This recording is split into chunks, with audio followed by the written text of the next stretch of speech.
dia, amada igreja. É muito bom estarmos reunidos aqui esta manhã para ouvir a palavra de Deus. Quero também convidar as crianças para irem à sua sala, ouvir a palavra de Deus na sua linguagem. Queremos agradecer às pessoas que estão aqui pela primeira vez, pela segunda vez, pelos irmãos fiéis que sempre estão aqui também, e dizer para todos que são muito, muito bem-vindos no nosso meio. Esse mês de maio, estaremos conversando, estaremos refletindo sobre a família, famílias modernas, famílias contemporâneas. E este dia, particularmente, iremos conversar sobre a família no projeto de Deus, o início de tudo. É essa mensagem que eu quero partilhar com vocês hoje, nesta manhã. É uma honra para mim poder falar da palavra de Deus com os irmãos, com a igreja. E peço a Deus que me ajude, então, a trazer a sua mensagem. Como nós sabemos, vivemos em uma época que tem um conceito constantemente mudando a respeito da família, não é verdade? Muitas vezes por causa da cultura, pelas emoções, pelas circunstâncias, pelas ideologias, sempre está em mudança esse conceito que a sociedade tem. Mas antes que a sociedade falasse sobre família, Deus já havia falado a respeito disso. E uma coisa muito importante, a família não nasce da necessidade social. A família não nasce também da evolução cultural do homem. A família não nasce de uma decisão humana. Sabe de onde nasce a família? Do coração de Deus. É por isso que quando nós pensamos em família, seja porque está pensando em formar sua família, ou pensa algum dia, deseja algum dia formar sua família, ou você já tem sua família formada e precisa ajuda e intervenção de Deus. Quem não precisa ajuda e intervenção de Deus? Todo mundo precisa, né? Quando nós pensamos nisso, temos que ir ao projeto original. Temos que ir aonde? A palavra de Deus. É aí. Temos que perguntar, o que Deus diz a respeito de família? Qual é a vontade de Deus para a família? Então, é que nós vamos encontrar esse projeto, esse desenho. O projeto original de Deus continua sendo a norma para nós hoje. É incrível. Esta palavra, com todos os anos que ela tem, miles, continua sendo uma palavra contemporânea. Ela continua sendo a norma. E ela vai continuar sendo a norma até quando? Até que Cristo voltar. Ela sempre será contemporânea. E sim, é verdade, vivemos em um mundo caído, marcado pelo pecado, onde muitas famílias hoje não são o que deveriam ser, mesmo famílias cristãs. Mesmo assim, a família deve funcionar de acordo com o projeto original de Deus. E é por isso que eu quero convidar as irmãos a abrir suas Bíblias em Gênesis, capítulo 2. E vamos ler desde o versículo 18 até o 24. Gênesis 2, versículo 18 até 24.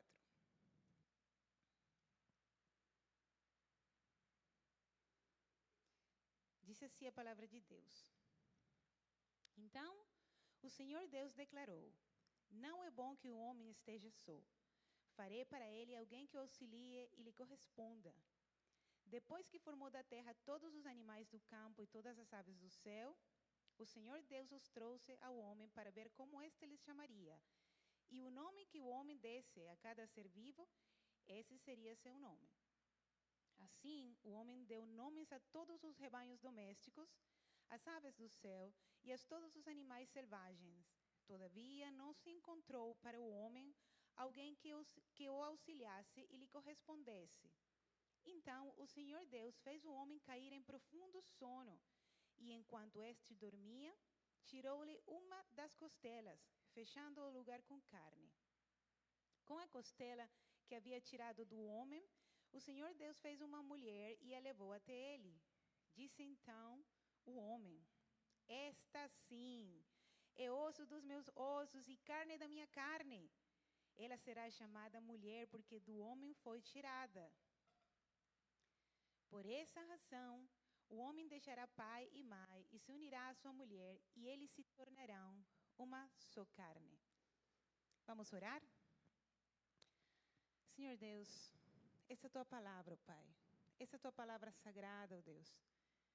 E esse mês de maio que nós estaremos refletindo a respeito da família, do projeto que Deus tem, dos propósitos, dos sonhos de Deus para nós, nós te pedimos, ó Pai, que nosso coração esteja sempre aberto para receber a tua palavra. E que sempre tenhamos disposição a ser obedientes a ti, ó Pai. Fazer a tua vontade, não a nossa, Senhor. Fala com cada um de nós. Seja teu Santo Espírito ministrando a cada coração, segundo a necessidade. E me ajude, Senhor, a transmitir esta mensagem que o Senhor já tem colocado no meu coração. No nome de Jesus. Amém.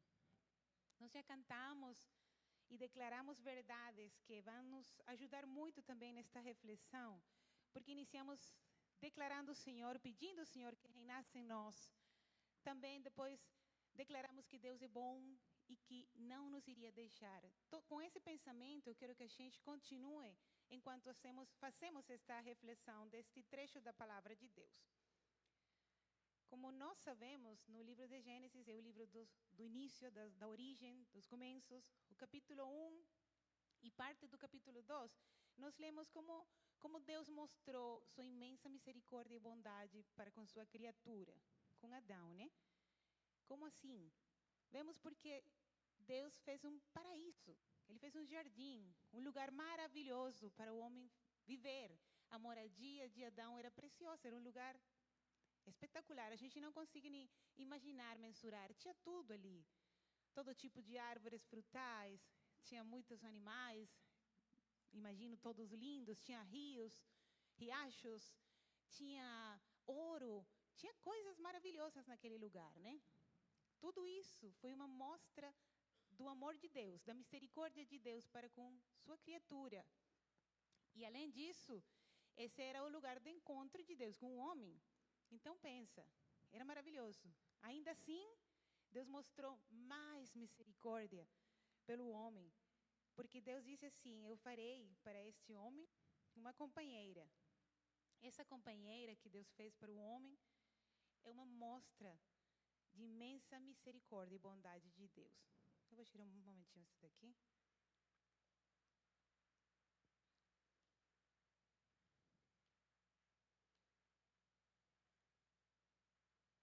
Então, aqui em Gênesis, nesse trecho, nós vemos os 3 fundamentos, ou vamos analisar hoje 3 fundamentos desse projeto. O primeiro é: a família nasce da iniciativa de Deus, o que já tínhamos conversado um pouco, porque quem foi que falou, não é bom que o homem esteja só? Foi Deus. Não é bom. E quando nós fazemos a leitura de Gênesis, vemos que Deus ia criando tudo, e depois que Deus criava alguma coisa, que era o que Deus falava, qual era seu veredito? Bom ou muito bom. Deus sempre falou isso, né? Mas vemos pela primeira vez que Deus diz que algo não é bom. Estava se referindo a quê? Ao homem, que não era bom? Não, o que não era bom era que o homem estivesse só. Era isso que não era bom. Mas por que não é bom? Porque Deus disse isso.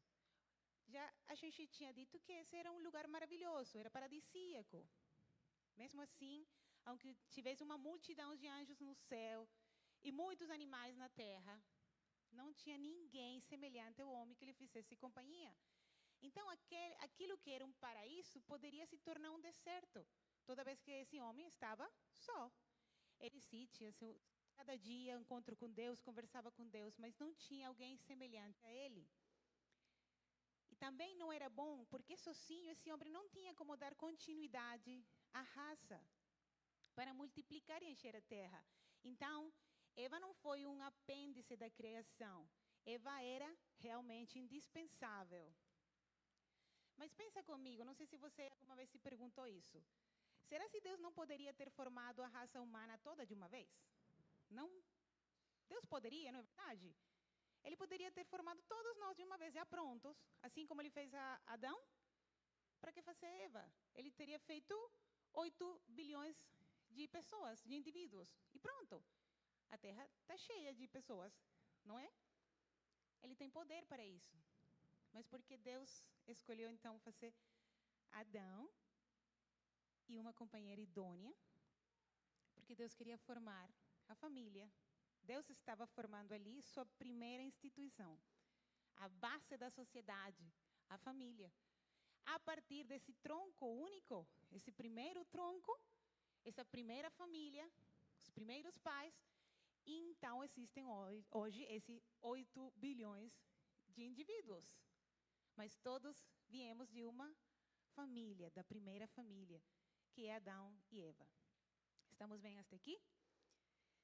Então, isso nos ensina muitas coisas. A base da sociedade. A família é a iniciativa de Deus. A partir desse tronco único. Significa isso também para nós hoje? Essa primeira que Deus família, se importa com nossas famílias. Pais, Deus se importa com sua família, sabe? Hoje, esses 8 bilhões. Deus tem autoridade sobre a escuridão, Totalmente. Depois vamos cantar um pouquinho. Glória a Deus. E Deus tem propósito para a sua família. Deus se importa com sua família. Deus tem autoridade sobre a sua família. E Deus tem propósitos para a sua família. E famílias saudáveis começam quando reconhecemos que nossa casa pertence a Deus. Amém? A família é a iniciativa de Deus. O segundo princípio, o fundamento aqui dessa declaração, Deus tem é que a família nasce do relacionamento. Aqui vemos nos versículos 19 e 24 que Deus diz assim: farei uma auxiliadora, alguém que seja semelhante a Ele, alguém que seja idônea. Obrigada, irmã. O fundamento aqui dessa declaração, alguém que o completasse. É como se fosse sua metade, né? Ele diz, alguém da mesma essência e natureza, porém diferente. Alguém que seja semelhante para isso, Deus preparou o coração do homem. É muito interessante pensar nisso. Deus já tinha tomado essa decisão, mas agora Ele vai preparar o coração de Adão. Deus vai mostrar para o homem que ele precisa de alguém semelhante a ele. E o Senhor fez isso como? Porém diferente. Vocês sabem como o Senhor fez? O Senhor traz todos os animais. Não sabemos como isso aconteceu. A Bíblia também não nos conta se foram anjos que trouxeram os animais, se foi Deus que colocou um impulso no coração dos animais para eles chegarem até Adão. Não temos esses detalhes, mas sabemos que os animais chegaram para que Adão desse nome a cada um deles. E o que Adão fez? Exatamente isso. Ele fez uma classificação dos animais, diz a palavra, que tinha animais domésticos, aves dos céus, animais selvagens, e ele deu nomes a todos. É a primeira atividade científica do homem, né? Pensa ali, Adão observando cada um, olhando para as características, agrupando cada um deles e dando um nome. E Deus deixou tranquilo. O nome que Adão colocasse no animal, esse irá ser. Imagino Deus pensando, por que foi que colocou esse nome? Eu poderia ter dado esse outro melhor, mas Deus deixou. Ali Adão também estava fazendo essa atividade de conhecer seu entorno, examinar, distinguir. Mas no meio de todo esse processo que acontece, se chega à conclusão que está no verso 20, que diz assim: todavia, não se encontrou para o homem alguém que o auxiliasse e o correspondesse. Está vendo? É como se o homem, nesse momento, ele é consciente desse vazio, dessa necessidade. Era necessário. Não sei, a Bíblia também não nos dá esses detalhes, né? A gente só pode mais ou menos supor, imaginar que provavelmente os animais vinham em pares, ou seja, macho e fêmea, né? Eles se aproximavam assim para que Adão chegasse a essa conclusão. E talvez ele olhando, pensando, aí ele percebeu, não estou achando ninguém parecido comigo. Não tem ninguém aqui semelhante a mim. Então, Deus já prepara seu coração. E aí Deus procede, ou vai no seguinte passo. Qual é? A formação de Eva. E o que Deus fez, então? Adão entra num sono profundo também, que é causado por Deus. Deus faz que ele fique dormido. Também não sabemos como isso acontece.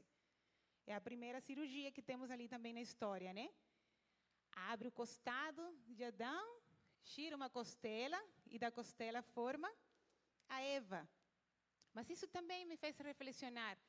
Adão não participou assim, ativamente. Não foi obra das mãos de Adão a formação de Eva. Ele estava totalmente inconsciente, ele estava num sono profundo. Ele não sabia o que estava acontecendo. Mas depois que o Senhor forma a Eva, o Senhor traz Eva para Adão. E eu fico assim, alegre, acho uma coisa linda a expressão de Adão quando ele tem aquela mulher na frente dele, né? Porque diz assim, ele diz, esta sim. Tem muitas traduções, né? Mas eu gosto, tem umas por ali que parece que ele gritou, exclamou. Porque ele disse, esta sim. Já pensou no sorriso desse homem, ao olhar aquela mulher lindíssima? Imagino que foi uma mulher maravilhosa, em todos os sentidos. Foi feita pela mão de Deus, assim. Imagina aquilo. Esta sim quê? Ele disse? É osso dos meus ossos, é carne da minha carne. E aí, então, ele também dá um nome para Eva. Ele disse que vai chamar ela de mulher, porquanto ela foi tirada do homem. Quando a gente tem essa tradução hoje em dia, parece que ela perde um pouco do seu... Parece não, ela perde muito do seu sentido original. Lembrem que o Antigo Testamento foi escrito no hebraico, né? No hebraico, ele disse assim, eu chamarei ela de Isha, I-S-H, Isha, porque ela vem do Ish, que é I-S-H. Sim? Então, esse joguinho de palavras é também no original como uma espécie de poema. Esse homem ficou maravilhado. Estão aprendendo aí, homens? Fica a dica, viu? Fica a dica para os homens. Ele diz umas palavras lindas ao olhar aquela sua companheira. E também acho que Deus tira, então, dessa costela de Adão e forma a mulher, também como uma forma de entregar a ela, dar a ela também essa imagem e semelhança de Deus. Lembremos que Adão foi formado do pó da terra, Deus sopra nas suas narinas e dá a ele, então, imagem e semelhança de Deus, né? Então, agora são iguais, mulher e homem, iguais em honra, em dignidade, em valor. Perante Deus são iguais. Diferentes, mas iguais, né? Com essa expressão, ou com esta expressão que eu vou ler aqui, que eu acho que é muito conhecida, isso nos ajuda a entender por que o casamento nasce de um relacionamento. A mulher não foi feita da cabeça do homem para dominá-lo. Também não foi feita dos pés dos homens para ser inferior a ele. Mas de onde? Do seu lado. Costela está aqui, né? Do lado. Para quê? Para ser semelhante a ele, igual a ele, em dignidade, honra, valor. Debaixo do seu braço para ser protegida e pertinho do coração para ser amada. Não é bonito? Deus formando a família, estabelecendo os papéis, a relação, o relacionamento. Então, isso aponta para proximidade, parceria, equilíbrio.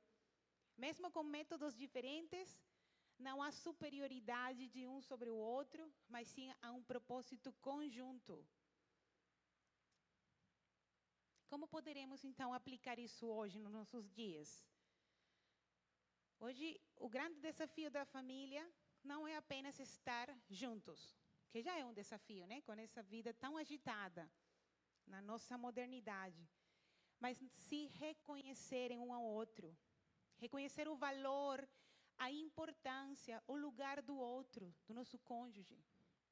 Cada um é importante, cada um tem seu valor, cada um tem um propósito, cada um é feito à imagem de Deus. Muitos lares hoje estão fragilizados, não por falta de recursos, mas por falta de relacionamento verdadeiro. Falta de diálogo, falta de oração juntos, falta de perdão. Família não se sustenta apenas com obrigações, mas com conexão, com atenção e amor prático. É assim que se sustenta a família. Quando nós entendemos isso, quando nós reconhecemos o valor do outro, passamos a olhar essa pessoa que está do nosso lado, que Deus nos deu, e dizemos, não apenas com palavras, mas com atitudes: você faz parte de mim. Você é importante. Não basta somente dizer que já é muito importante. Também temos que manifestar isso com nossas atitudes. Então, família não nasce apenas da convivência, mas nasce da comunhão. Já temos conversado de 2 princípios, 2 fundamentos desse projeto original de Deus, né? Agora vamos para o terceiro. A família nasce de um compromisso. Ali, já no verso 24, depois que nos disse como aconteceu a formação da família, temos praticamente algo aqui que é um comentário que está fazendo Moisés, quem escreveu o livro de Gênesis, né? Aí ele disse: por essa razão, no verso 24, o homem deixará pai e mãe e se unirá à sua mulher, e eles se tornarão uma só carne. Aqui, somente nesse versículo, a gente tem um monte de princípios ou um monte de conselhos de Deus. Parece curto, pequenininho, mas temos muito aqui. O primeiro fundamento que nós vemos nesse versículo: deixar. E o primeiro, para se formar um lar, para se formar uma família, temos que deixar. Deixar quê? Pai e mãe. Agora é uma mudança de prioridades. Depois de deixar pai e mãe, se unir, ou seja, estabelecer uma aliança, um compromisso. Até quando? Até que a morte os separe. Esse é o princípio de Deus. Não é até que eu me canse. Não é até que eu fique chateado, machucado. Não, é até o fim. E tornar-se uma só carne. Isso envolve intimidade em todos os sentidos. Então, a gente compreende aqui que casamento não é apenas sentimentos. Ele não está baseado apenas em sentimentos. Está longe disso. É uma aliança, é um compromisso assumido diante de Deus e da sociedade, né? E muito importante que nós entendamos o significado de deixar. Porque apesar de quão próxima possa ser a relação entre pais e filhos, Deus nos ensina que a relação conjugal agora é muito mais íntima. E tem prioridade sobre qualquer outra relação. Deixar significa deixar, ou seja, sair de casa dos pais. Temos que deixar geograficamente. Temos que deixar emocionalmente. Temos que deixar financeiramente. Para então nos unir. É claro que às vezes precisamos temporalmente ficar um pouco com os pais ali, né? Mas o propósito de Deus não é que sempre seja assim. Ele disse aqui, e fica bem claro: por esta razão o homem deixará pai e mãe. Pronto, é a palavra de Deus. Não se trata de opiniões, é a palavra de Deus. Não existe uma relação tão íntima aqui na Terra quanto a relação mulher e homem, do casamento, né? Não existe. Já não é mais uma, agora já não é mais 2, agora são uma. É um mistério também isso. 2 pessoas totalmente diferentes que se tornam em uma pessoa só. Em que sentido? Agora já não podemos falar mais assim, é minha vida. A mulher já não pode falar isso. É minha vida, é sua vida. Não, agora é nossa vida. Estamos juntos em tudo. Para o que der certo e para o que der errado. Os planos, os sonhos, as lutas, agora são dos 2. Tudo é compartilhado. Então, irmãos, esse projeto original de Deus é uma norma que permanece em vigor hoje também. Bem como Deus está deixando claro que é um homem, deixará o homem. Aí queda claro que está no singular, né? Deixará o homem, pai e mãe, se unirá à sua mulher. Não disse as suas mulheres, né? Então, é um homem, uma mulher. É um relacionamento monogâmico. E é um relacionamento heterossexual.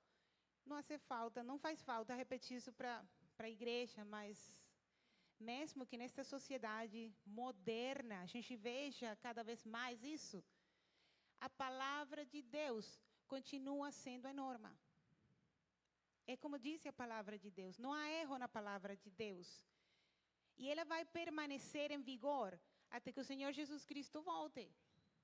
Esta é a palavra de Deus.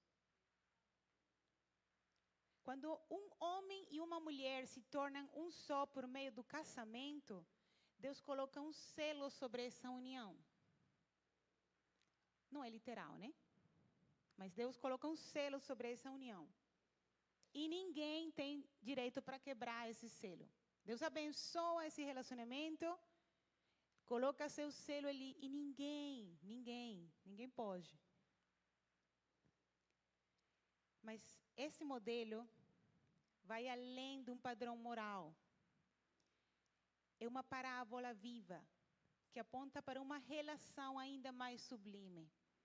Depois do casamento, Deus está mostrando uma relação que é ainda maior.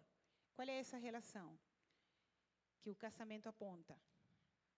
O relacionamento entre o povo, a igreja e Jesus Cristo. No casamento, o amor entre os cônjuges, a fidelidade, o compromisso, o sacrifício, aponta para Cristo.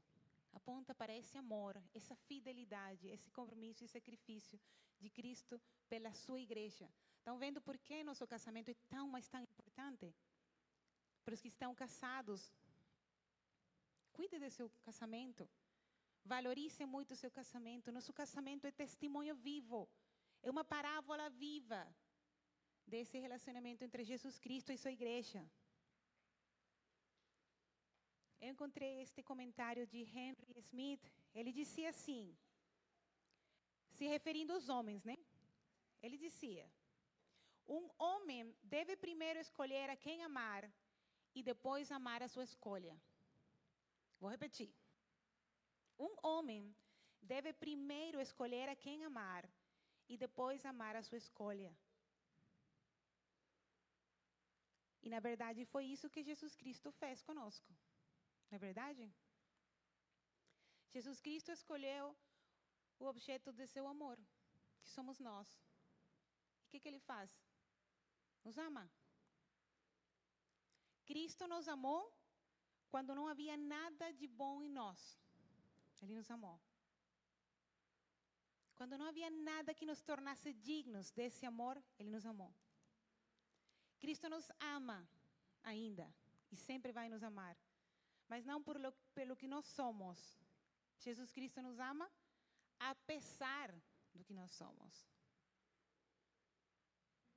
Ele decidiu unir as nossas vidas com a vida dele, em um vínculo que é inquebrantável. Nunca poderá ser quebrado esse vínculo. Esse matrimônio, essa aliança que Deus fez conosco. Por isso disse assim a palavra, quem nos separará do amor de Cristo? Ninguém. Romanos 8. Quem nos separará do amor de Cristo? Ninguém. E agora, ele ordena então para os maridos que amem as suas esposas, como ele ama a sua. Está vendo? Porque Deus valoriza tanto o casamento, o matrimônio, a família. E Jesus Cristo reafirma esta palavra também. Jesus Cristo disse assim em Mateus 19, 6, que eu tenho ali na slide. Assim, eles já não são dois, mas sim uma só carne. Portanto, o que Deus uniu, ninguém separe. Isso foi numa ocasião que os fariseus se aproximaram de Jesus Cristo, tentando fazer era uma cilada, na verdade, o que eles estavam tentando fazer ali com Jesus, e perguntaram a respeito do divórcio. Perguntaram para ele, é lícito dar carta de divórcio para as mulheres por qualquer motivo? Eles perguntaram por divórcio e Jesus Cristo respondeu para o casamento. Ele respondeu assim: vocês não leram a palavra? Vocês não leram a lei de Moisés? E Jesus Cristo para onde vai? Para cá, Gênesis 2. E lembra para os fariseus o que está escrito. Ele diz assim, que Deus fez homem e mulher, e disse, o homem deixará pai e mãe, se unirá a sua mulher, será uma só carne. Portanto, o que Deus uniu, ninguém separe. É Jesus Cristo, é a autoridade do nosso Senhor Jesus Cristo. Ele tem autoridade sobre seu lar. Ele é o Senhor da sua vida. Então, tudo o que Ele declara é a verdade. Tudo o que Ele declara é amém. A nossa resposta tem que ser amém. O que Deus uniu, ninguém separe. E nós mulheres, às vezes, pensamos, dizemos assim, para nós tocou a parte mais difícil. Quando a gente lê na Bíblia, que na palavra nos manda, nós mulheres, a respeitar os nossos maridos, a nos submeter-nos à autoridade do nosso marido. É tão difícil? É difícil. É sim. Mas é Deus quem está mandando. E, na verdade, se nós vamos comparar, não tocou para nós. Não coube a nós a parte mais difícil. Não coube, não. Para de pensar isso, mulher. A parte mais difícil está para eles. Porque Ele tem que te amar. Sabe como quem Ele tem que te amar? Como Cristo ama a sua esposa, a sua noiva. Então, mulher, ore por seu marido, para que ele, cada dia, pareça mais com o Senhor. Respeite seu marido. Respeite a autoridade do seu marido. O chamado que Deus tem para os homens não é um chamado fácil, não. Mas o mais importante é que nós não estamos só. A gente não cantou? Não declarou? Que Ele não nos deixará? Não nos deixará jamais. Então, se você é um filho de Deus, você não está sozinho, homem, para amar a sua esposa, como Jesus Cristo ama a sua. Você tem o Espírito Santo de Deus morando em você, e Ele que te dá força, que te dá coragem, que coloca em você esse amor, essa paciência, esse cuidado, essa disposição.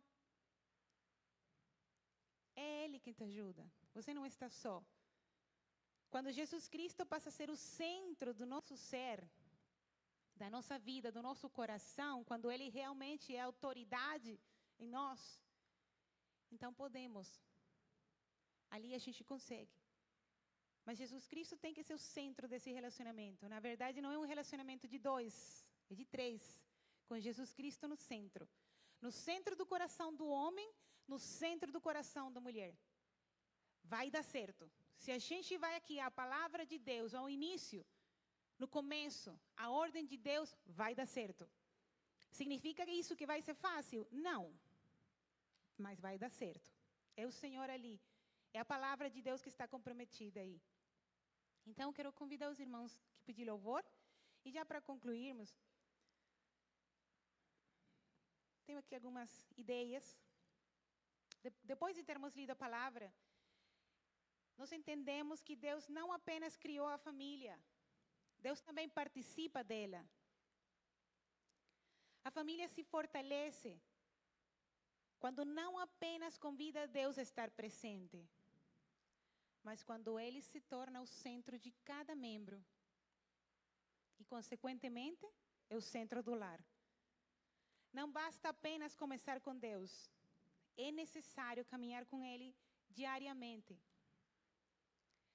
Permita a Jesus Cristo, que a presença de Jesus Cristo, a direção de Jesus Cristo, a vontade, sustentem e moldem a vida da sua família todos os dias. E sim, reconhecemos que muitas famílias hoje, até aqui mesmo na igreja, podem estar feridas. Casamentos podem estar cansados, desgastados. Entendemos, reconhecemos que talvez há pais muito preocupados por seus filhos, filhos distantes, relacionamentos quebrados. É uma realidade. Mas ainda assim, há esperança. Toda família pode ser restaurada quando volta ao projeto original de Deus. Quando volta à palavra de Deus, ao princípio, toda a família pode ser restaurada. Não há causas perdidas. Deus é o Deus das oportunidades. Por isso, não desista da sua família. Não desista de seu casamento. Eu sei, todos nós sabemos. Quantos anos já, meu amor, a gente tem? Não vou perguntar em público, porque se ele não responder, aí vai ficar... Ontem a gente estava fazendo 28 anos juntos. Não casados. Casados, vamos fazer 24, mas 28 anos juntos, né? Tem sido fácil? Falaram que os primeiros 30 e aí começa a melhorar. Tem sido maravilhoso. Para mim tem sido maravilhoso. Não tem sido fácil, mas uma experiência maravilhosa. Eu recomendaria para todo mundo, case. Não tenha medo, não. Case. Mas faça a vontade de Deus no seu casamento. Se submeta a Deus cada um. Faça Jesus Cristo centro. Mas não desista. Não desista do seu casamento. Não desista dos seus filhos. Sabe por quê? Porque Deus nunca desistiu de você.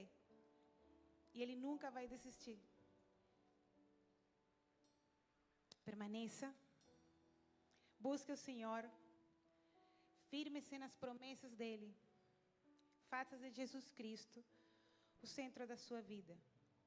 Pois somente Jesus Cristo tem poder para curar, restaurar, fortalecer, trazer nova vida, unidade e propósito para aquilo que parecia perdido. Quero te convidar a ficar em pé. Vamos fechar nossos olhos. E antes de cantarmos esse louvor, vamos entregar mais uma vez as nossas famílias nas mãos de Deus. E que esse mês, e não somente esse mês de maio, queremos falar das famílias, mas sempre que a palavra de Deus, nós podamos refletir ela, primeiramente nas nossas famílias, nos nossos lares, porque